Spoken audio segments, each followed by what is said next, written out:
This is Beyond a Reasonable Doubt with your hosts, Mark Garrigus and Adam Carolla. Yeah, get it on. Got to get on the church. We're going to mandate get it on. And welcome to Beyond a Reasonable Doubt. I'm Adam Carolla. It's Mark Garrigus in his office in L.A. Where are you, Mark?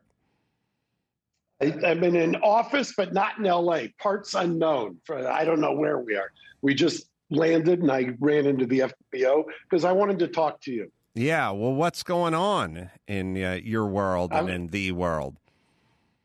Well, what's going on in the world? Did you see one that it isn't? I guess it is legal because it came out of a legal case.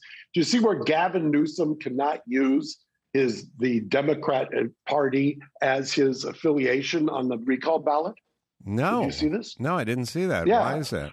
A judge apparently ruled that he blew the deadline, and the Secretary of State, I believe, or the registrar, who he appointed, I forget her name, recently appointed, rule kind of went at him and said, no, you blew it. And this is the late breaking news that he's not going to have the Democratic Party next to his name on the ballot.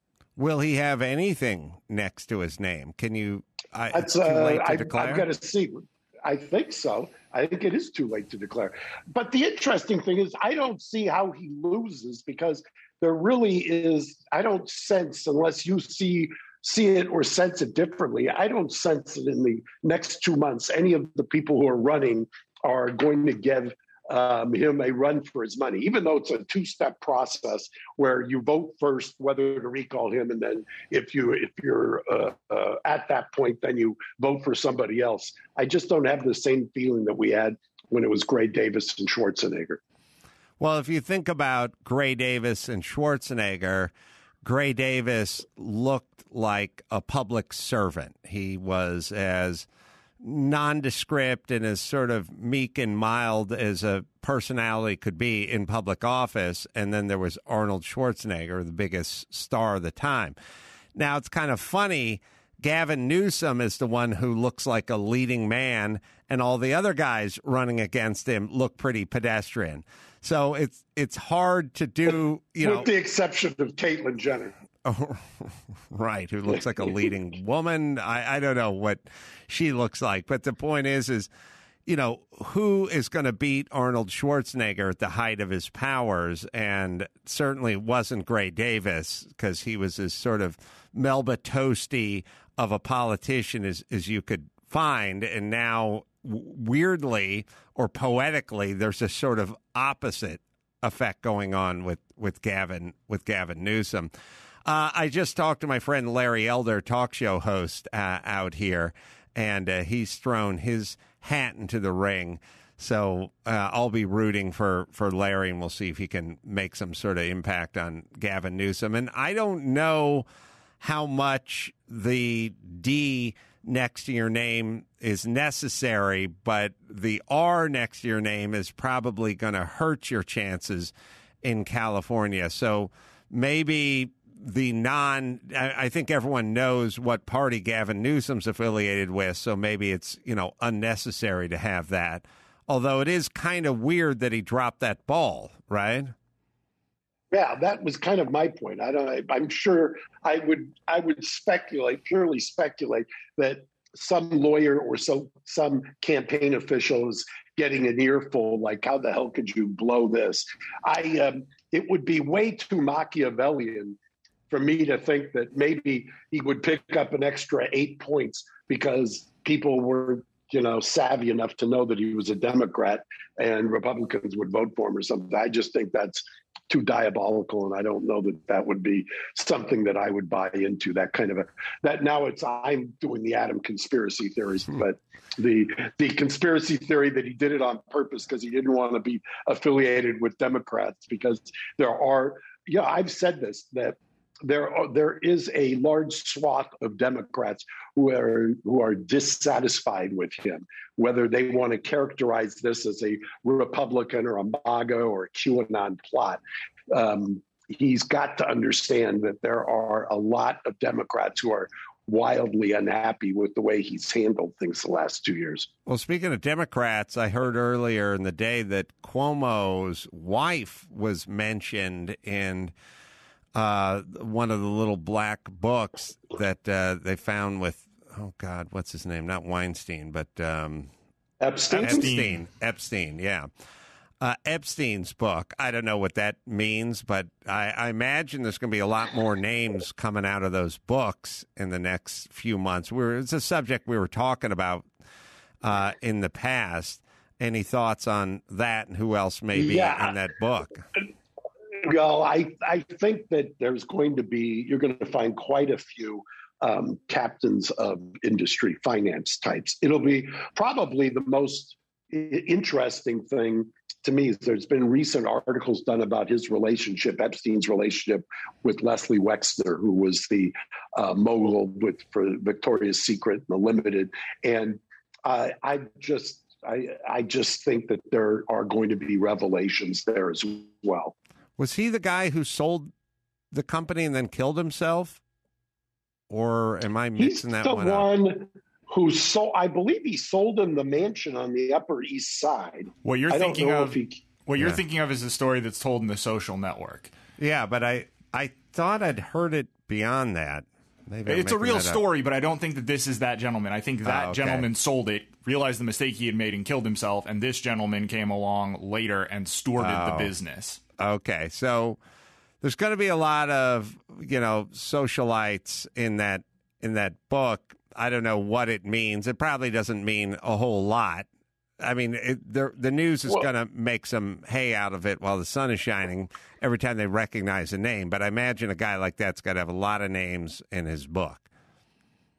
Well, it's certainly, it's one of the fascinating things about his life and death is how he made his money and just the career arc. And I think you will find some revelations as this comes out. And I think it'll be interesting, fascinating to see the trial unfold, which is now, I guess, punted to November. So it'll be interesting to see that. And it'll be interesting to see whether or not it's head-to-head with Harvey Weinstein, kind of battling cases on each coast.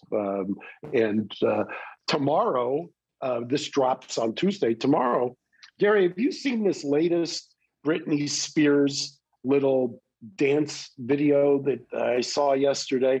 She's got a hearing here in front of Judge Penny in the LA Superior Court under conservatorship. Presumably, the court-appointed lawyers are moving to withdraw.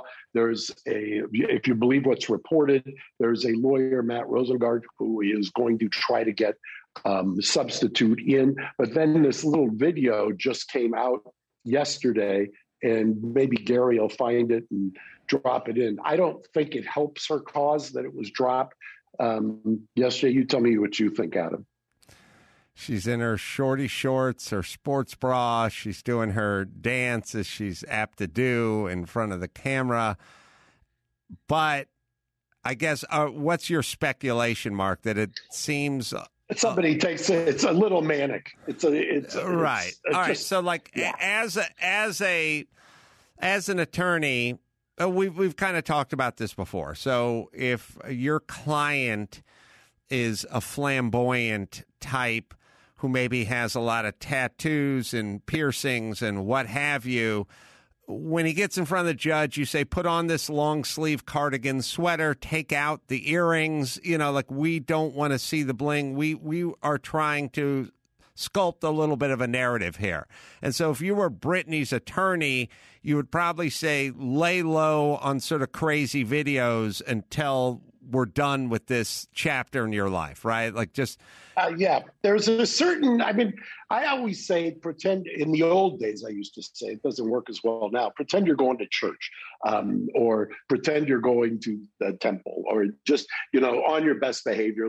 Let's try to, I had recently a sports figure who we were about to do a remote hearing, and he had the cap on, and it had something that was inflammatory on the cap. and I indicated that I thought that he should lose the cap. I didn't think that was a good idea before we go into this hearing, in which credibility was going to be everything. He was going to have to give a statement, and we got through it. He did it. He was a little ticked at the old guy telling him how to look. But I said, look, if you're going to hire me, I'm going to give you the benefit of what I think makes sense. Let's put your best foot forward, so to speak. Back to Epstein. Yeah, everyone's kind of wondering, how did this guy make his money? And I kind of guess, in general, you do sort of follow the money. Who was paying him? What were they paying him for? There's a lot of theories, maybe conspiracy theories about him having the goods on people, and some of that was, hush money versus working for some of these people. Can you speculate, Mark? Have you heard anything? I have heard stuff, and I think that I'll wait before I get wildly into a theory that I have. But I will tell you that I believe that there's going to be further revelations about Prince Andrew, and there's going to be further revelations about some very well-known business types. And when those come out, then if they come out the way I think, then I'll give you my conspiracy theory. I'll tease it because I think we're going to see some of them tomorrow or Thursday. And if they're there, then I'll tell you the working theory I've got here as to how he accumulated his money.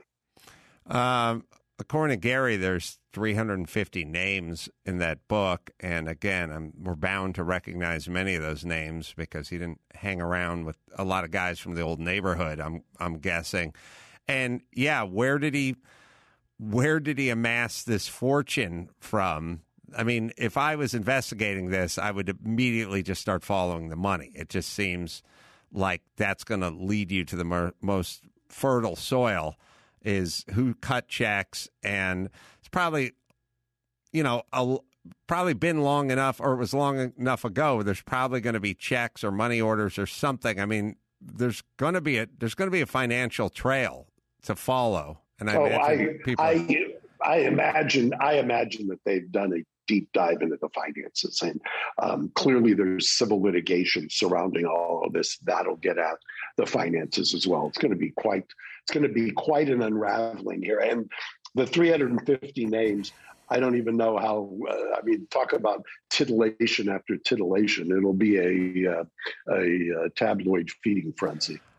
He must have quite an estate that was left behind, right? Like, I don't hear about him having kids or ex-wives or whatever. I don't. No, I think I read somewhere that it went to his brother, and I'm not aware of any kids, and I'm not aware of ex-wives. So I'm pretty sure that I read somewhere that the brother was either the beneficiary or the executor of the estate.